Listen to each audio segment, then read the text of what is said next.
Kennan ki itu fa amalle yang kihawatin tuan siladan daun dari yo yalle masjid ana gon so ko ana samu tin akin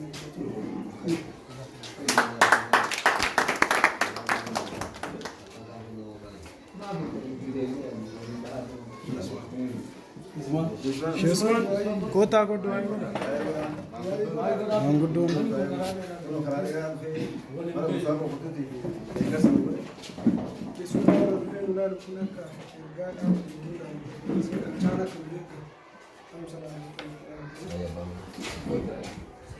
أول فاتن يجينا نمن وفي دلقة من يجي كنا بيت جينا واحد زدو أبصر ثاني كيسة كوبي مالي كبسواني جينا واني أجربنا والنساء يروس أنا كسر أجربنا لكن بوا كان أبدأ بوا جينا روا فوسان جينا يودر بين دام بكنا يودر دام إلما تجود دينا يا إلما سنتوسني جزاء سنرة مكامنا جينا روا بوتوتي adumanni barumsa aanaa kana keessa kumaatamaan jiru maqaa isaanii ilaaltanii as dhufuu keessan kanaani ulfaadhaati maqaa jiinaar waaqutii fi maqaa ilmaan oromootii fi maqaa biyyattii guutuutiin ulfinna guddaa argadhaa jiran. Kana taasisuudhaan har'a mootiin kitaaba jechuun waan guddoodha. Namni mallaqa namaa kennuun waan xiqqoo mallaqni uummata yaada namaa gumaachuutti irra guddaadha. Ilmi biyyaa barata. Kalolulleen biyyaaf yoo ilman qabaatiin biyyattiin biyya ta'uu dandeettu yoo waraanaan qabaatee jechuudha. Yoo beekumsa qabaatee illee biyya bulchuu hin danda'anii ilmi ka biyyaa jechuun ragaan ilma biyyaa taachuu kana jechuudha.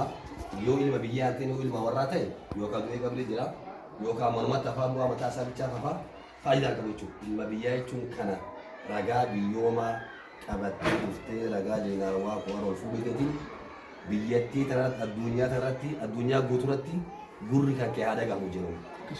Kaabaa kibba tammootnu fiizaan kan kee kun fiizaan kan kee addunyaa keessatti bakka maratti si mallattaa'ee maqaa jiinaar waaqoti. Har'a rabbiin guddaan si milkeessee isaan kanneen dhugaadhaan qoree malee deemanii beelawanii isaan biyya tana har'a nuti kennan kanaanii ulfina gaa'ee rabbi si hagu.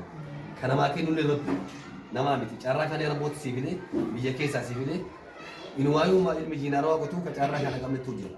Ammaan inni dhalee nuhundi kenna ilmaan diinarwaa bosanii kanaaf maqaa guddaa rabbi isaa kennu diinagdee guddaa ammootiin tun waan xiqqoodha walaananii waan guddaa warra beeku biratti diinagdee biyya sana ijaartullee nu amma irra wani nu barbaannu guddaan namni gariin kitaaba kan waan xiqqoo isa waan guddoodha maqaa diinarwaa gosi nu qabanni barumsaa gufaa nu ijaaramee dalleen kun nu ijaaramee bishaan karaas maqaa isaatiin nu bahee diinagdee teetiin ammoo kan kadhanne akkasii faafee ammallee feeneen dhiibu isintu keenye akkasii waan si yaakeen rabbi si yaakeen jechuu keenna kanaaf maanguddoon keen haga kennaa dhageenyee jirra guyyaa isaan bidire keessaa bayan arbaa guyyaa gaala kaatin eebbisan keessa jira maal isaan ni jira oromoo akkana qabii gaafas oromoo shan jiranii harka keessa kaalaala oromoon tokko namni bara dhufu maraatu bara kana wajjii wal caccabsataa jira namni mana tokko qabu citaa waliin saamuu jira adurreen damma nyaattu hamaa tokko waan godhata malee jiru.